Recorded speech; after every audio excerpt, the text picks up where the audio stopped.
Good day, good morning, good evening, and good afternoon, depending on where you are listening from. Today, I want to talk about our heavenly race. Ladies and gentlemen, it is very, very important for us to understand where we are going and how we get there and how to get there. You see, some of us, we are believing that the ticket to heaven, that we can buy it in the church, that we can buy it by fasting and praying, that we can buy it by committing sins and giving things to beggars. No, it is not done that way. The ticket to heaven,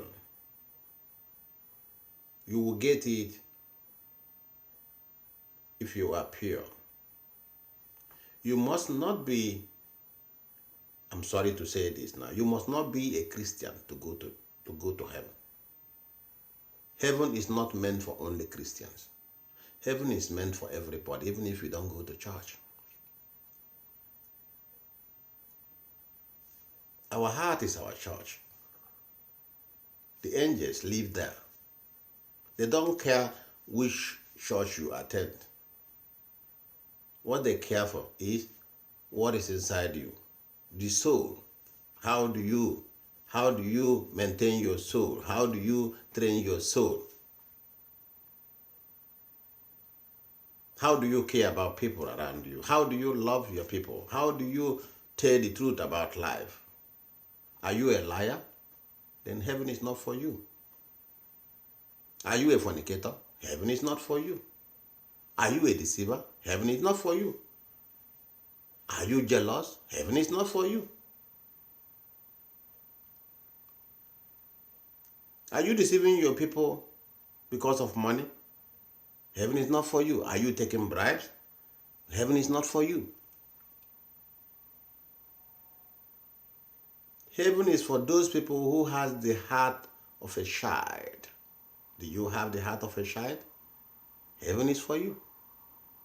You must be very honest to yourself if you want to make heaven. You must love one another. There must not be any enemy in your life. Even if there is, you try to make peace with the person. You want to make heaven because there is no enemy in heaven.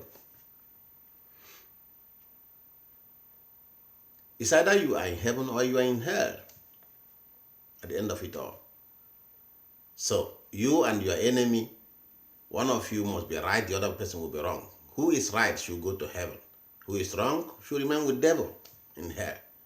Therefore, why don't you try to make peace with all your enemies and become peaceful with all your enemies? According to the Bible, love your neighbor the way you love yourself. Don't be jealous of your neighbor's wife. Don't be jealous of your neighbor's horses or sheep or houses or cars. Feel happy for the progress of the children of your neighbor or your brother or your sisters, wherever, however. Be grateful to God for whatever you have gotten. Thank God for your health. Do the right thing at the right time. Do not speak bad words to people or at the back of people. Do not speak against people at their back. If anybody have done something wrong to you, try to confront that person and speak in front of that person. Confront that person and tell that person that you don't like what he or she did to you. By so doing, you are already preaching the word of God. Christianity was not there maybe 2,000 years ago. Before Christ, maybe, or 3,000 years ago. There was no Christianity. But you cannot tell me that people don't go to heaven. People were in heaven. People went to heaven to meet God. So, I am not trying to condemn Christianity, but I'm just trying to tell you that going to heaven does not mean you must spend all your days in the church Monday to Saturday or to Sunday. And that does not mean you must fast 4 times every week because you want to make heaven. No. You can make heaven without fasting. Just make your soul to be clean.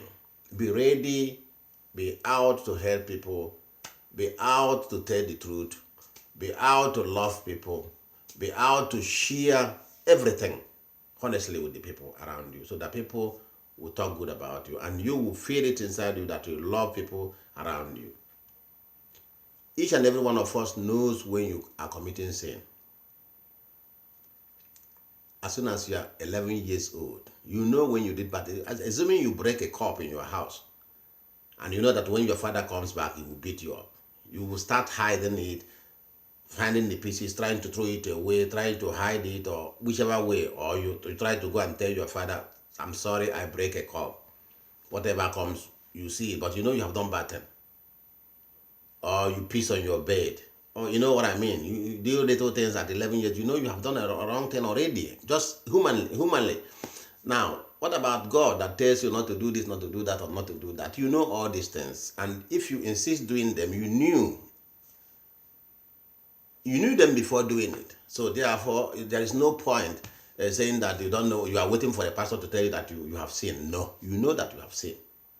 So what do you do in this situation is avoid this kind of sins. Don't sin. Do not sin. Try to live without sin. It is a difficult way of life, trying to live without sin. And even if you do, confess openly, because some of us cannot even make a confession. Do you know that most of us are still living with what they call life secret? There are people, out of every 3 or 4 people in this world, they are living with what they call life secret, a secret that they can never tell to anybody until they die. Even if somebody confront them with a gun, they are ready to die with this secret. Instead of them to say this secret, they prefer to die. So if you are having such a secret in you and you think you are making heaven and you have used that secret, you have used it to hurt somebody or to betray somebody, and you think you are making heaven because you are going to church every day and clapping your hands and giving offering and thanksgiving to God, buy a car for your pastor, and you think you are making heaven. But this or that life secret, you want to keep it until you die. My brother, now you are just going to hell. I'm just telling you now, you just bought a ticket to hell. Even if you achieve being a bishop, you bought a ticket to hell until you say, you confess this sin. And this is all I want to tell you people.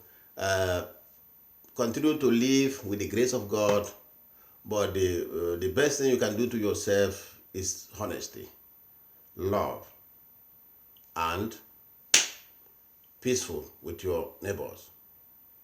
May God bless you all. Thank you so much.